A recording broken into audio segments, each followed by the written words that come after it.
Bismillah, alhamdulillah, wassalatu wassalamu ala rasulillah. Ahiret derslerini devam etamiz. İnşallah bugün indi biz sizning bilan Sakaratul Maut, o'lim isirikligi degan temani boshlaymiz. Bugun bitirib bo'lmas endi, vaqtda ayta olmayman. Men endi bu derslarni o'zim söyleyeyim, o'zim qo'rqam. O'zim ishingina tugul, sizning ishingda. Men ham qo'rqib shogirdlar qo'shib bitmasa yaraydi akringina. No, ol endi umuman o'lim masalasi, o'lim isirikligi, ondan qabr turmushi, ol bir yoqdan bek qo'rqinish endi. Ikkinchi yoqdan bek qiziqli. Chunki onu bilu, ol sening bütün turmushingga ta'sir etadi. Ol sening taqvollig'ingga ta'sir etadi. Ol sening turmushda tegi nishiktilar hali. Mana har bir kishi bitinde turmushda har bir aybiga baya qo'ya.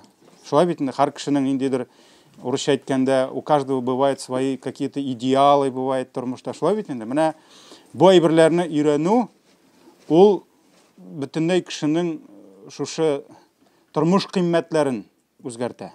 Turmushga qarashini o'zgartadi. Hatto ko'pgina şuşu aybirlarni o'qisang, turmushda kelib chiqqan ko'p problemalar o'ylab qo'yasan, ertaga bo'lsa men endi o'larim, kecha kelgan bo'lsa bu problema o'larim, bugun kelgach endi ortda qolib turaman deb qo'yasan. Chunki mana bizni oldan narsa kutadi. Alдағы bu turmush bilan chog'ishtirganda, bu dunyodagi sinovlar, alar nechikdir boshqa turli qori boshlaysan alarga. Narsangadir bek qat oshqinasan da borib chiqmay, endi ko'ngling ul qadar tushirmaysan. Chunki Alloh Taolaning olda azirlab qo'ygan narsasi ko'pga ustun, ko'pga ahamiyat, ko'pga zo'r ekanini anglaysan. Shunga ko'ra Alloh Taola aytdi, "Bal tu'thirunal hayatad dunya." Nindi surali? Ha? Ag'la surasi. Shulay bit. Bal tu'thirunal hayatad dunya, sizdi haman bu dunyo bilan ta'sirlanasiz. Biz bitinde shu dunyo bizning ko'nglimizga kirib o'tirib, bizni qolga aylantirgan bitinde. Shulay bit. Na hatta men o'zim Oktябрят значогы yurtdim, Pioner galstugi yurtdim. Tilim nishaysan endi payg'ambar deb tugul, Lenin bobay deb ochildi. Hozirda bilam nishanchi yilni tu'di, qayda tu'di, nishanchi chisloda tu'di, nishanchi yilni o'ldi. Kim o'tirdi, kim aytmishlar. O'zimda shuning bilan o'sgan, lekin aytasim kelar shuni, mana eng bizni hozir mana shu sovet tarbiyasining jimishi bu bizni dunyoga tobindirga ayratdi. Biz dunyoga tobinamiz. Chunki kishi ul qil. Mana traktor ul yer sura. Traktor bilan masalan boshqa ishlab bo'lmay. Traktor bilan shahar oralarında yurib bo'lmay. Shulay bitindi. Jingil mashina ul shoba. Agarda anga soban tag'ib bosuga kirtsang, ul nishli? Ul vatila, ul kelib chiqa, ul botib qala. Shunga ko'ra kishining yaratilishi ul banda. Ul qil. Ham ul Rabbi bo'la olmay, ul ilah bo'la olmay. Shunga ko'ra kishi ul har vaqt tobinashaq. Allohga bo'lmasa boshqa zotga tobinashaq. Shunga ko'ra qachon kishining qil ismin yurtuvi ul daraja. Qachon u Alloh qili bo'lib qolar. Oqsha qilida tugul, irat xotin qili tugul, xotin ir qili tugul, araqi qilida tugul, narkotik qilida tugul, oltin qilida, kumush qilida tugul, karyera qili, vlast qilida tugul, Alloh qili. Shunga ko'ra islom kishini faqat bir Alloh qilig'ini aytib etarga tirishadi. Mana shunga ko'ra kishi tobina. Allohdan ketdik, biz dunyoga tobina boshladik. Shunday bitindi. Dunyo, mana shunga ko'ra dunyo ul shu qadar Alloh taolay aytadi, siz xomman bal tu'thirunul hayatad dunya, siz xomman dunyo bilan ta'sirlangansiz deydi. Wal akhiratu khayrun va abqa. Amma oxirat deydi, ul xayrliroq deydi, ham mangilik deydi. Dunyo fani degan so'z. O'ta, oxirat boqiy deymiz. Ul qola.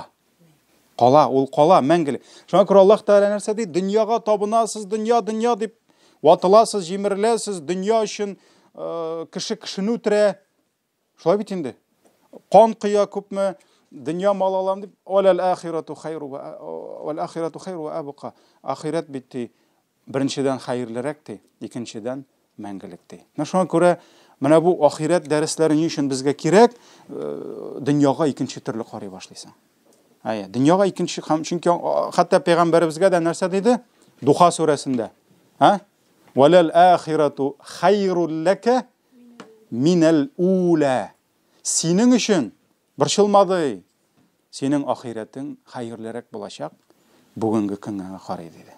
Син анда көтәчәк хәерлерәк нәрсәләр диде. Чөнки пәйгамбәрбез дә күп авырлыклар аша үтте, күп хәсрәтләр кичерде. Һәм хәтта бер галим әйтә бит, мәсәлән, акыллы кешегә ди, утыртып ди, әгәр дә икенең берсен сайларга кушсалар ди. Бер ягына куялар алтын ди, икенче ягына туфрак куялар ди. Балчык. Мәсәлән, җир бирәләр. Ләкин әйтәләр, алтынны аласың, ләкин берничә көндән кире кайтарасың. Яки инде туфракны аласың, туфрак үзеңә кала. Гомерең буе файдаланасың. Акыл иясе уйлый ди. Әлбәттә, кайсына кызыгасың? Туфраккамы, алтынгамы? Сез хатын кызлар бит инде алтын яратасыз бит инде. Ярый, без ул күп ирләр аңламыйбыз аны, ул сары тимерне. Менә әлбәттә кеше алтынга кызыга. Чөнки алтын бәясе белән туфрак бәясе бер түгел, ләкин икенче бер кешене фикерләргә мәҗбүр итә. Нәрсә? Алтынны иртәгә алалар синнән. Туфрак кала. Шулай бит? Шуңа күрә алтын никадәр кыйммәтлерәк булса да, акыл иясе нишли? Ул туфракны ала. Чөнки туфрак белән иртәгә берсе көнгә гомер буе ул файдалана. Шулай бит? Алтын иртәгә алалар аннан. 1-2 көннән алабыз дип әйтәләр. Шундый шарт белән. Шуңа күрә ул алтынны бирә, ахиратны ала. Һәм бу галим әйтә, ничек инде акыл ияләре ди, вакытлыча бирелгән туфракка алданып, мәңгелек алтыннан баш тарта ди. Ягъни ахират ул алтын. Ахират ул инҗе мәрҗән. Бу дөнья ул туфрак. Ул бер нәрсә түгел. Кыямәт галәмәтләре. Пәйгамбәр саллаллаһу алейһи ва сәллям әйтте, дөнья битер алдыннан җир үзенең байлыгын чыгарыр ди. Һәм җир астында меңәрләгән ел кашып яткан алтын колонналар чыгыр ди. Менә борынгы халыклар яшәгән, менә бу колонналар бар бит, дворецның колонналары. Шуның боганалары урамда ятыр ди, чыгыр ди. Һәм алтынның бәясе туфрак кебек булыр ди.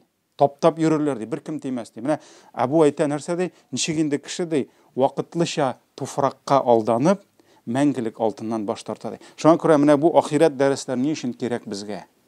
Без үзебезнең кайтасы урыныбызны белергә, өйрәнергә тиеш, һәм әзерләнергә тиеш, һәм дөнья, менә безнең тәкъдиребез, язмышыбыз шулай булган. Аллаһ Тәгалә безгә кадәр яшәгән әби бабайларыбызны, ул аларны авырлык белән сынаган. Ул аларга ачлык биргән. Монда сөйләп утырасы юктыр бит инде, безнең әби бабайлар нинди ачлыклар аша үттеләр. Шулай бит инде. Елларын китерәсе юк бит инде, беләбез. Шулай бит. Сугыш афәтләре, ялангачлык, ятимлек, гомумән авыр тормыш. Шулай бит инде. Беркем дә хәзер бит, әлхәмдүлилләh, бәкегә төшеп кыр җуасы юк, утын ярып, утын кисеп кыш чыгасы юк. Аларны Аллаһ авырлык белән сынаган. Безне Аллаһ сыный тагын да авыр сынау белән. Нәрсә белән? Җиңеллек белән сыный. Рәхәтлек белән сыный. Һәм күп вакытта авырлыкка түзү авыррак, михнәткә түзеп була, рәхәткә түзеп булмый диләр. Шуңа күрә бүген дөнья матур, дөнья киң, дөнья шул кадәр рәхәт, шул кадәр тәмле. Шулай бит, менә күп кеше дөньяга табына хәзер. Күп кешегә бердән-бер иләһ ул табына торган, ул дөнья. Менә шуңа күрә минемчә бүген бигрәк тә без ахиратны күбрәк өйрәнергә тиеш, күбрәк уйларга тиеш, шушы дөнья матурлыгына, дөнья зиннәтенә алданып, дөньяга кул булып, халак булмас өчен. Менә шуңа күрә бу әйберләр кирәк безгә. Сакаратул маут, үлем исереклеге. Куркытса да инде, ләкин без шушы әйберләрне белергә тиеш. Нәрсә ул сакаратул маут? Русча инде аны агония дип килә ул, агония смерти. Иң беренче сакаратул маут Үлем исереклеге ул кешенең үлем вакытындагы халәте. Халәте. Менә ул үлем вакытында шушы халәткә керә, шушы кичерешләре аның, шушы сынавы ул атала, мәсәлән, ул атала үлем исереклеге, агония смерти дип атала. Бөтен кеше үлә, шуңа күрә бөтен кешедә бай бер аша үтә. Бай бер аша үтә. Менә, мәсәлән, кеше бит инде туа, әнисе аны тудыра.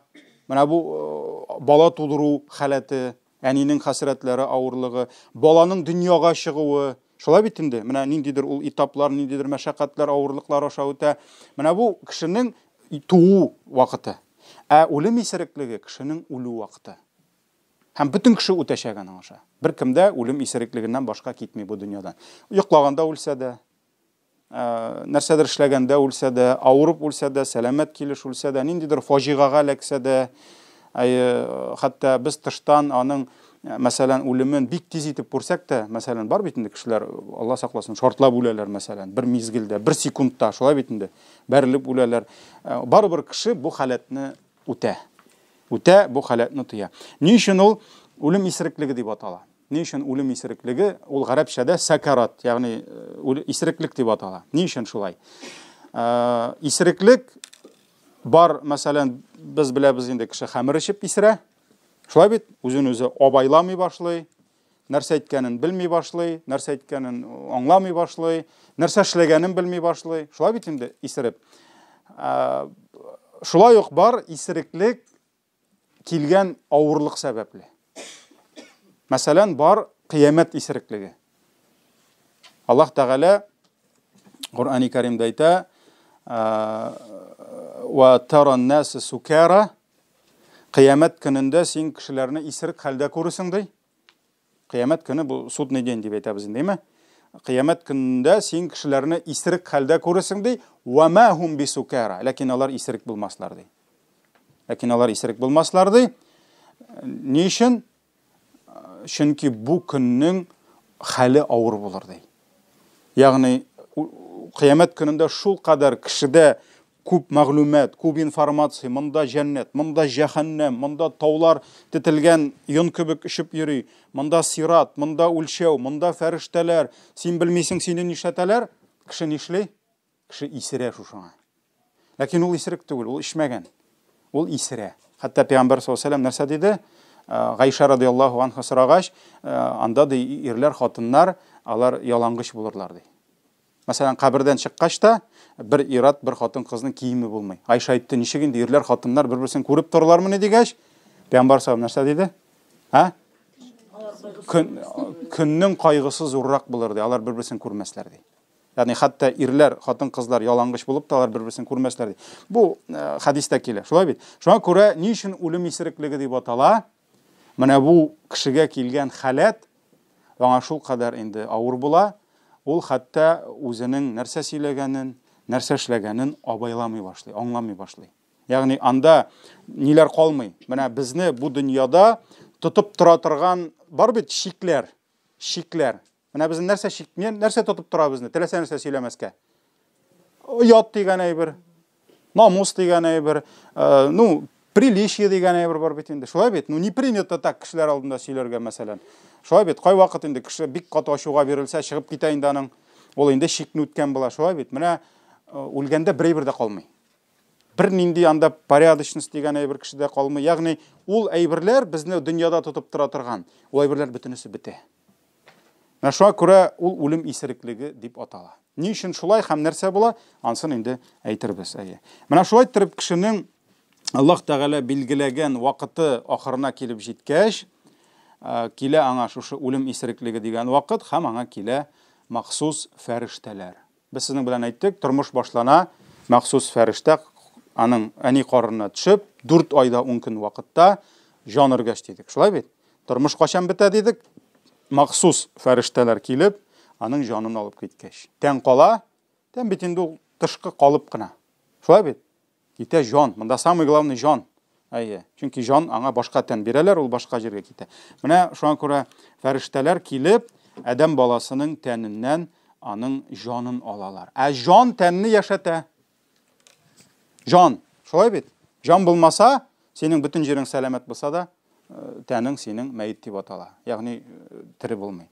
Аллаһ субханаху ва тағала бу хакта Кур'ан-ы Каримдә әйтә, Әнғам Тирлек сүрәсе, 6-нчы сүрә ул безнең, 61-нче аят: "Ва хувал қахиру фауқа ибадихи".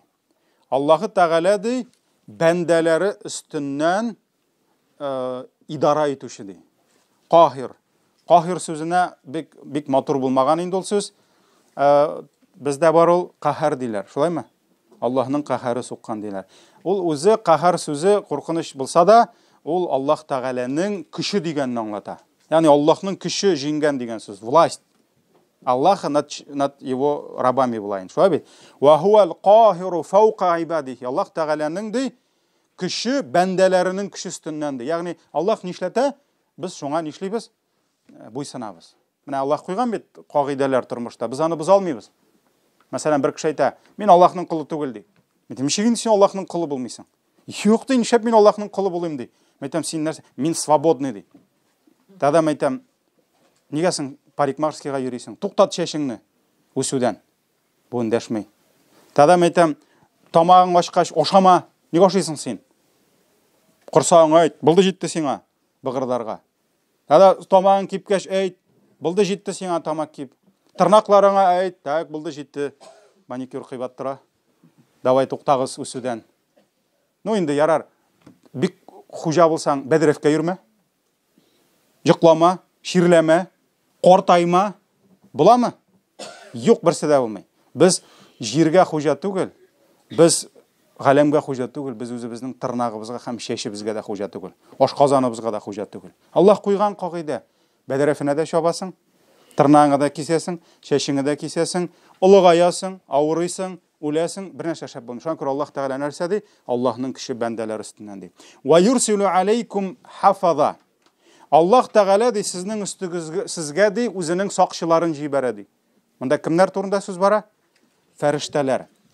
Хатта иза жаа ахадукумул мауту таваффатху русулуна ва хум ла юфарритун ди. Һәм кешенең әҗәл вакыты җиткәч ди, безнең җибәргән илчеләребез ди, русулуна илчеләр, фәрештәләр турында сүз бара, аның җанын алырлар ди.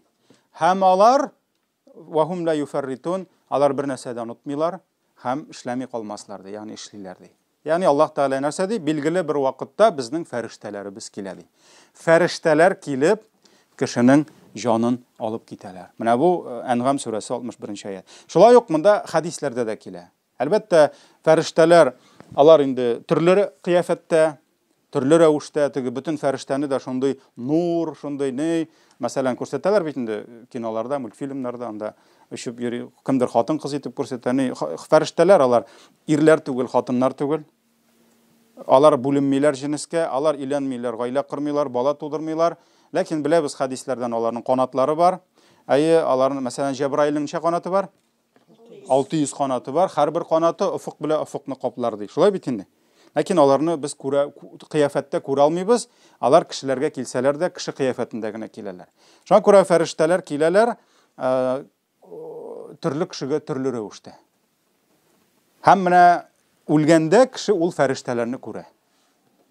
Мәсәлән, әгәр дә менә врачлар белән сөйләшкән бар минем, табиблар белән теге кеше үлгәнне күргән, алар әйтәләр, вот они пришли дип кычкыра ди. Всё, они здесь дип әйтәләр ди. Ну, күрәләр алар фәрештәләрне. Кешесенә карап фәрештә кыяфәтен ала. Аллаһ Тәгалә кемгәдер фәрештәне матур, ак, йөзле, күңелле, нурлы булып китерә, кемгәдер инде кара китерә. Кара рәвештә, ни рәвештә китерә. Барра ибн Азиб радиллаһу анху, бу сахабаның исеме, әйтә, Пәйгамбәрбез саллаллаһу алейһи ва сәлләмнең шундый сүзләрен ишеттек ди.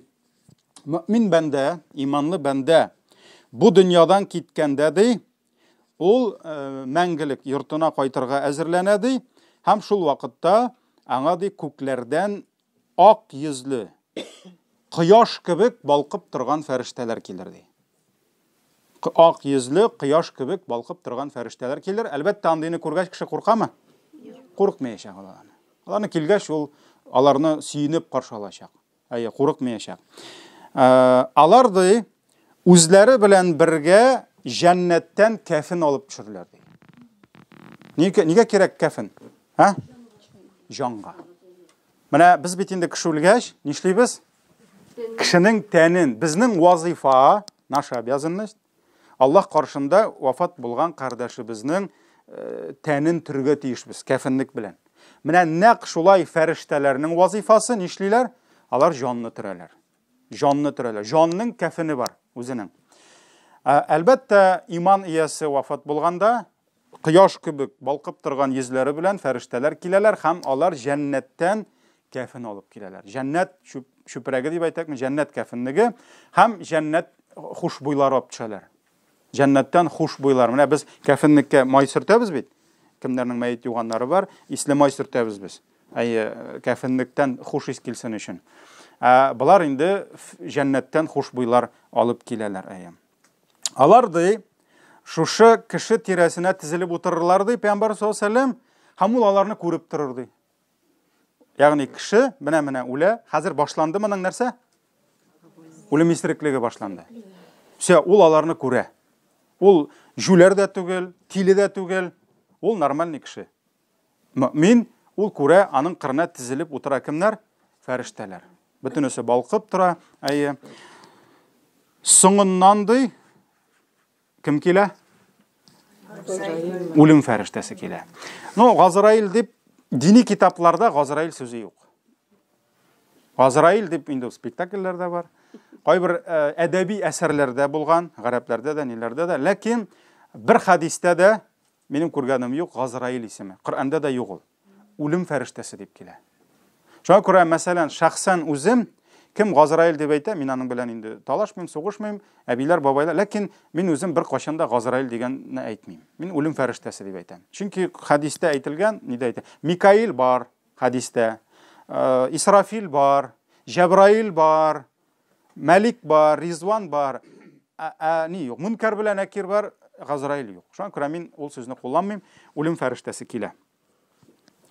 Ул аның баш очына килеп утыра һәм аның белән сөйләшә башлый. Нәрсә дип әйтә? Эй изге җан дип әйтә. Изге җан дип әйтә. Шык Аллаһның мәгъфиратына һәм ризалыгына ди. Ягъни иманлы кеше кая китә? Аллаһның рәхмәтенә китә. Һәм Аллаһның мәгъфираты була, прощение Аллаһы була, шулаймы? Ягъни Аллаһның мәгъфиратына һәм ризалыгына чыкты. Шул вакытта мөминнең җаны ди, аның тәненнән агып чыгыр ди. Агып чыгар ди. Савыттан су агып чыккан кебек. Кайбер җирдә бурдюк дип килә инде. Бурдюк элек гарәпләрдә теге шилек ни түгел, кожа. Була бит инде, кожаны теккәннәр дә пакет безнеңчә инде. Шуны май белән майда сеңдергәннәр, ул суыт кәрми башлый. Менә шул бурдюкны, пакетны бит инде агызып җибәрсәң, бүлт итә дә чыга суы. Шулай бит? Менә шуның кебек аның тәненнән җан агып чыгыр ди. Ягъни ничек чыга? Җиңел чыга. Мөмин кеше җиңел үлә. Аның җаны җиңел чыга. Һәм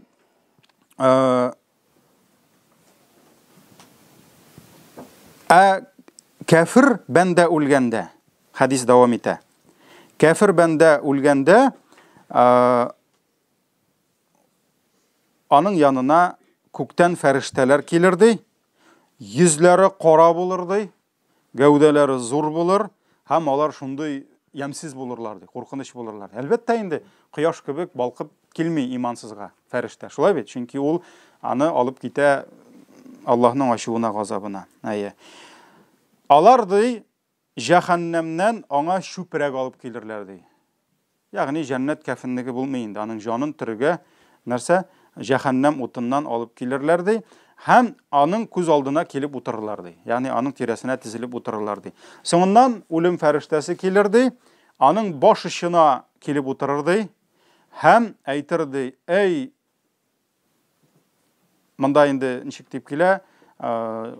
Кабих дип килә инде. Кабахат җан дип килә. Теге гынахлы кеше булган була, бу залим була, бозык эшләр эшләгән була. Шык Аллаһның ачуына һәм газабына" дип әйтер ди. Шыкты. Һәм шул вакыт җан шул кадәр куркыр ди, ул кешенең гәүдәсе эчендә бәргәләнә башлар ди. Ягъни бәргәләнә башлый. Әлбәттә, су кебек агып чыга алмый ул аннан. Ул ди тотыныр бәргәләнергә ди. Ләкин үлем фәрештәсе көтеп утыра аламы? Ул көтеп утырмый. Ул ди аны ди аның эченнән тартып алыр ди. Һәм Пәйгамбәр саллаллаһу алейһи ва сәллям әйтә, сарык йонына буталган тимер чыбык ди. Менә тимер чыбык бар бит инде, буталган сарык эченә, йонына ябыша бит ул. Менә шуның кебек жан тән эчендә булыр ди, үлем фәрештәсе шуны суырып алыр ди, тартып ди. Тартып алыр ди, һәм аның ди эчендәге бүтән менә шушы нәрсәләре үзгәләнер ди инде. Ягъни авыр була инде. Үлем фәрештәсе ул инде әлбәттә нитеп тормый. Имансыз кеше белән ул аның менә шушы ничектеге тигәнәк сарык җонына урала бит инде. Менә тимер чыбык уралган, шуны тартып алыр ди. Бу хадис килә Хасан, сахих, Хасан дип әйтәләр, сахих дип әйтәләр, ягъни бу хадиснең дөрес хадис дип әйтәләр инде. Менә шуңа күрә бар хадис бераз гына ул узынрак, анда инде килә үлем фәрештәсе җанны алгач та бер мизгелдә тотмый, теге фәрештәләргә тапшыра дип әйтелә инде. Ягъни ул кабул итте һәм шундук тапшырды теге фәрештәләргә, ул фәрештәләр үзләре төреп инде кирәк җиргә алып китәләр инде. Алып китәләр. Бар инде анда хадиснең узын риваяты, аны алып килерләр ди, алып менерләр ди күккә ди. Һәм изге җанны күккә алып менгәндә фәрештәләр ис сизерләр ди. Хуш ис. Теге җаннан хуш ис килә инде. Һәм әйтерләр ди, кем бу шул кадәр бүтән күккә исе таралды дип әйтерләр ди. Шуннан соң бу фәрештәләр әйтер ди, бу ди фулан улы фулан, фулан кызы фулан дип әйтер ди. Ягъни аның исемен әйтерләр ди. Һәм инде бүтән кеше сокланып, фәрештәләр, күк әһелләре сокланып калыр ди. Һәм аннан соң аны инде ул күк ишекләрен шакыйлар, һәм фәрештәләр ул җанны кертәләр, һәм гиллиюн дигән урын бар күкләрдә. Ул инде Коръәни Кәримдә бар аят аның турында. Иллиюн, алар шушы урында аны, безнеңчә әйткәндә регистрация инде. Регистрацияга алалар. Ягъни теге дөньяда ул беренче мәртәбә регистрациягә керә. Иллиюн дигән урын изге кешеләрнең җаннарын регистрировать итә торган урын инде. Безнеңчә мин гади иттереп әйтәм инде, без аңласын өчен. Шуннан соң җанны кире алып төшәләр. Кире алып төшәләр, һәм ул яңадан кешенең тәненә кайта. Ул кайта кешенең яңадан тәненә, ләкин тән ул инде без белгән бу дөньяда түгел, без күргән теге, без төрә торган, юа торган түгел, ул башка тән була инде. Уларның тәне, ләкин ул башка, ягъни ул башка параллельда. Мәсәлән, кеше үлгәннән соң 10 көннән каберне ачсаң, ул бит анда җимешләр ашап утырмый инде. Шулай бит? Аның тәне ширә нитә, ләкин кабердә целый тормыш бара. Ул кире кайта, һәм аннан, чөнки хадислар күп, аның турында, мәсәлән, кешене вафат җирләгәннән соң, ул ди аның аяк тавышларын ишетә, һәм 40 адым киткәннән соң, ул торып утыра да фәрештәләр сорап ала башлый. Булар бөтенесе дәлил нәрсәгә? Демәк, җан кайткан тәнгә. Ләкин безнең параллельдә түгел. Мин, мәсәлән, бер хәзрәтнең шундый китабын укыдым. Ул инде кабер тормышын инкар итә. Һәм ул анда шундый дәлил китергән, миндә ничә мәртәбә каберләрне ачып караган бар ди. Анда каядыр инде каберләр ачылган да инде, килеп караганым бар, берсендә дә күрмәдем ди. Җәннәтне яки җәһәннәмне. Ул пәйгамбәребезнең хадисен инкар итәргә сәбәп була алмый. Шуңа күрә алар үз тормышлары белән шунда яшиләр. Икенче төр җан, аны инде шушы җәһәннәмдәге чүпрәккә чорныйлар, ямсыз җирәнгеч исләр белән, һәм аны алып менәләр. Һәм алып менгән, шулай күкләргә алып менәләр, һәм алып менгәндә күктәге фәрештәләр әйтәләр, бу кем бу, нинди күңелсез ис чыкты? Кем бу дигәч, фәрештәләр әйтәләр, бу фулан улы фулан дип әйтәләр, яки фулан кызы фулан. Ягъни аның исемен әйтәләр инде. Бу инде күренә, нинди явыз әшәке кеше булганын инде. Шуннан соң алар күк ишекләренә менеп җиткәч, пәйгамбәрбез әйтә, күк ишекләрен шакырлар ди, ләкин фәрештәләр аны кертмәсләр ди күккә. Шул вакыт аны алып менгән фәрештәләр әйтер ди, бу җанны атыгыз ди, кире ди. бу җиргә ди. Һәм ул җанны кире атып бәрәләр ди. Һәм ул инде үзенең тәненә кайтып, нәкъ шулай аның кабердә тормышы башлана. Менә процесс үлгәннән соң җаннар кая бара, ничек бара, менә бу хәдискә нигезләнгән. Чөнки бар әбиләрнең китапларында лендәкиятләр бар анда. Мин каядыр күрдем, анда ниндидер бер баш, ул башның мөгезе бар икән, бу мөгезгә яхшы җаннарны җыялар икән, монсына начар җаннарны, ул аларның дәлилләре юк берсенең дә. Гомумән, яшерен тормыш, ахирәт нидә, кеше үз башыннан дәлилсез берәр дә сөйләргә хакы юк. Бу дөньяда без нәрсәнедер сөйли алабыз, менә телескопта яңа планета таптык, яңа йолдыз таптык, дөньяда була. Теге дөнья турында кеше үз башыннан дәлилсез берәр дә сөйләргә хакы юк. Даже төшеңе дә сөйләргә. Мәсәлән, кемдер әйтергә мөмкин, мин җәннәтне күрдем, анда шулай. Ул не факт. Шулай бит? Мин менә каберне күрдем, анда шулай. Не факт. Менә бар икән хадис, бар икән аят, сөйли аласың, бүтән юк. Физикларда, химикларда, медикларда, психологларда, астрономнарда аларның үз гыйлемнәренә нигезләнеп теге дөнья турында сөйләргә хаклары юк. Хадис, аят, битте, башкасы юк. Шуңа күрә мин сезгә хадистән китердем. Нинди хадис, кемгә кызык, килеп сорарсыз иншалла. Алга таба.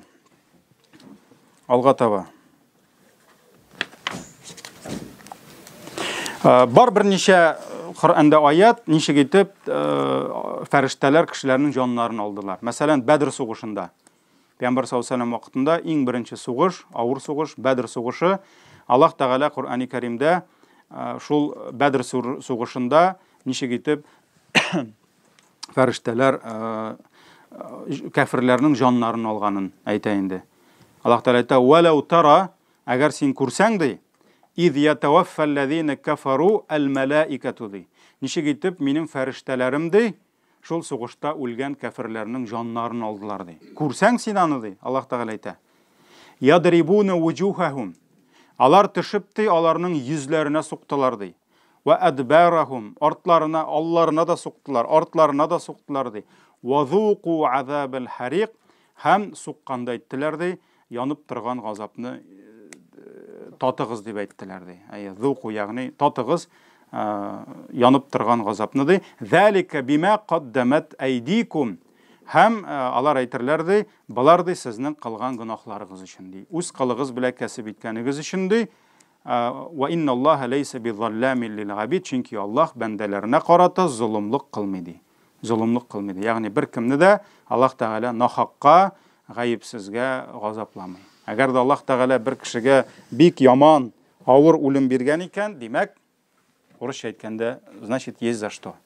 Шуңа күрә Аллаһ Тәгалә бер кемгә дә сәбәпсез бирми газапны. Димәк, аның ниндидер сәбәбе булган. Шуңа күрә Аллаһ сакласын, инде кешенең үлеме тигез түгел. Бер тигез була алмый. Яхшы кеше белән начар кешенең үлеме бер тигез була алмый. Бер ничектә. Алар икесе ике төрле була. Хәтта фәрештәләрнең йөзе дә нинди? Ике төрле була. Килә бит хадистә Аллаһ Тәгалә Муса алейхиссаламга килә, җибәрә бит нине? Үлем фәрештәсен. Шундый ачык йөз белән килә. Шуннан соң Муса алейхиссалам әйтә: "Син бөтен кешегә дә шундый йөз белән киләсеңме соң?" ди. Ягъни күркәм йөз белән киләсеңме дигәч, юк ди, мин ди залимнәргә, кафирләргә андый йөз белән килмим ди. Шуннан соң инде Муса алейхиссалам, ул бит инде беләбез, беренче сугышып та карады инде үлмәс өчен. Шулай бит? Узган дәрестә сөйләшкән идек. Шуннан соң үлем фәрештәсенә әйтә: "Мин ди синең шул кыяфәтеңне күрәсем килә" ди. Шуннан соң инде үлем фәрештәсе әйтә: "Син мине ул хәлдә күрмәсәң хәерлерәк синең өчен" ди.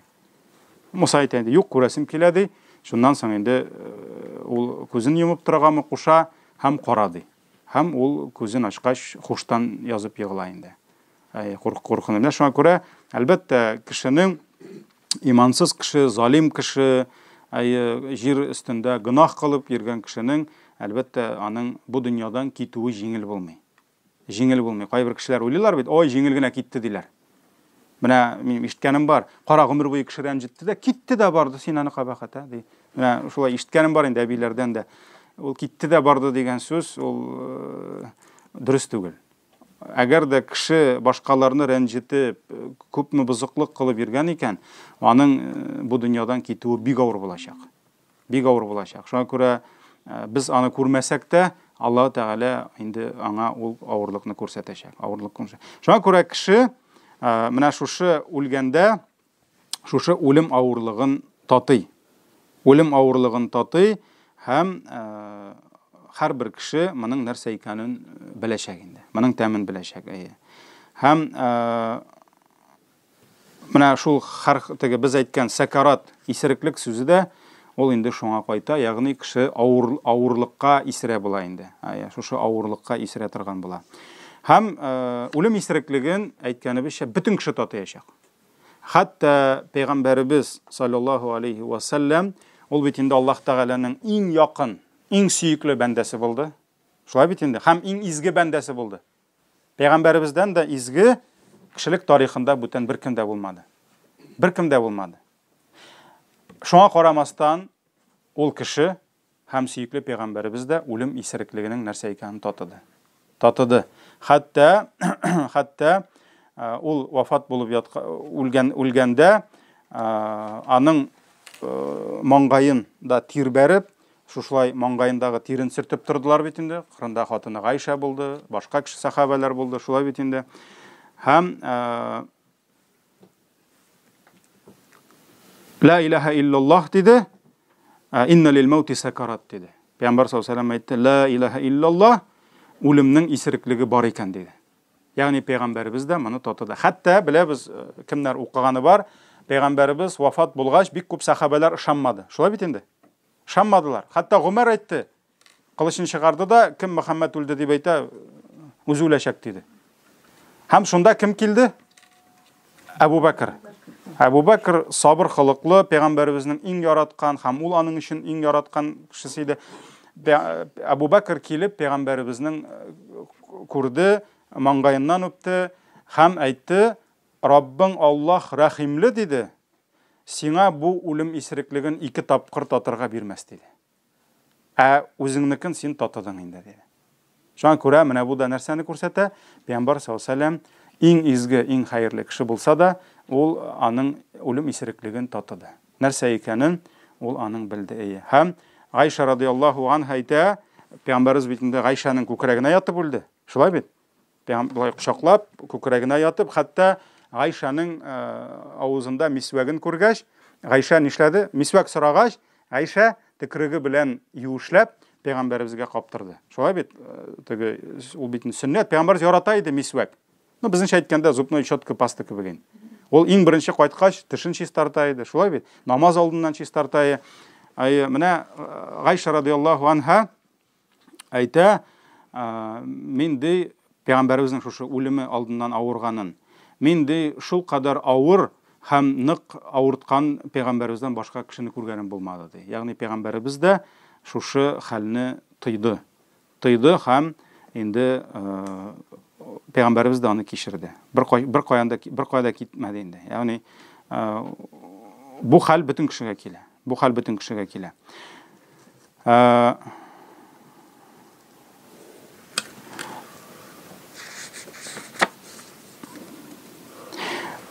Үлем исереклеге вакытында әйткәнебезчә, кеше үзен кулында тота алмый, әлбәттә. Шуңа күрә ничек була? Кеше гомер буе үз эшенә нәрсә җыйса, үлгәндә аның шул чыга.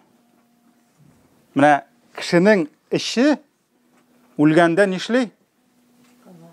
Тышына чыга. Кабармай. Онсы тән турында сөйләшәбезбе? Тән бит ул башка, аңа качып астырасында куясың.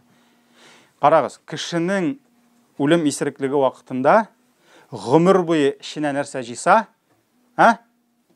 тышка шул чыга. Менә дөньяда, мәсәлән, кайбер кеше белән сөйләшергә можсың, авызында гел яхшы сүзләр. Субханалла, машаллаху акбар, ла илаха иллаллаһ. Ләкин ул тыштан да булырга мөмкинме? Мөмкин, нишәп? Кайбер кешеләр бар, 200 бириләр. 200 бириләр.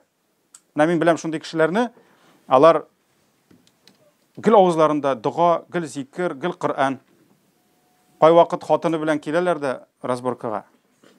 Хатыны бер-ике сүз әйтә, ну китә тегенең кушылып, субханаллары, ла илаха иллаллахлары. Анда кай вакыт җыгылып китәрдәй буласың. Менә шуңа күрә нәрсә, кеше кай вакыт ишенә яшерә, ишендәге пычрагын, тизәген ишенә яшерә, тыштан нитә. Менә үлем вакытында андай бер бетә. Һәм кешенең ишендә нәрсә бар, тышына шул чыгачак.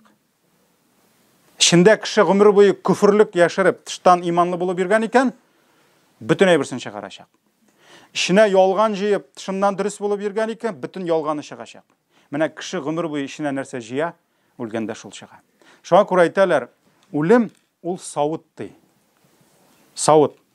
Менә савытны аударгач ишеннән нәрсә агып чыга? Ишендә ни бар? Шул чыга. Менә син карыйсың савытка, шундый матур. Субханалла, күз тимәсен. Ишендә нәрсә икән белеп булмый. Менә син аударсаң, ул ишеннән ага да чыга. Ише тулы агу булса, агу чыга. Ише тулы нәҗис булса, нәҗис чыга. Ише тулы чиста булса, чисталык чыга. Менә шуңа күрә Аллаһ Тәгалә гадил, ул кешене үлем вакытында асыл хәленә кайтара. Асыл хәленә кайтара. Ул үзенә үзе кайта. Менә әйтәләр бит, богатство портит людей диләр. Шулаймы? Юк, богатство не портит людей, ул аның истинный лицосын күрсәтә. Шулай бит? Менә ул моңа кадәр, демәк ул йөргән, ни булып, фирештә балчыгы булып, менә байлык булгач кем икәнен белдек без аның. Ул бузылмады, ул кем икәнен белдек. Менә шуның кебек үлем кешенең кем икәнлеген чыгара. Шуңа күрә кеше гомер буе әгәр дә иман, ихласлык, гыйбадат, Аллаһны ярату, гаделлек җыеп йөргән икән, әлхәмдүлиллаһ, Аллаһ гадел, ул аннан яманлык чыгармаячак. Аның яхшысы чыгачак. Шуңа күрә кеше дуа кылып үлә, кемдер Коръан укып үлә, кемдер сәҗдә кылып үлә. Менә әле күптән түгел бер бик хөрмәтле хәзрәт белән утырдык, бик узак утырдык. Исемен әйтсәм бөтенегез дә беләсез инде аның. Аллаһ Тәгалә сакласын ул хәзрәтне, татар халкы өчен бик шундый Аллаһның бүләге дип беләм мин аны, ул хәзрәтне. Менә ул әйтә инде, Юсуф ди, Аллаһ Тәгалә миңа дин өлкәсендә ди, бөтен хыялларымны үтәде ди. Минем бер генә хыялым калды ди. Теге кем әйтмеш, мәчеттә булды, мәдрәсәдә булды, шәкертләрдә булды, тегесе дә булды, бусы да булды. Бер генә хыялым калды. Мәйтәм, бу нәрсә түземи калды микән инде тагын? Минем сәҗдәдә үләсем килә ди. Менә шул гына калды минем ди.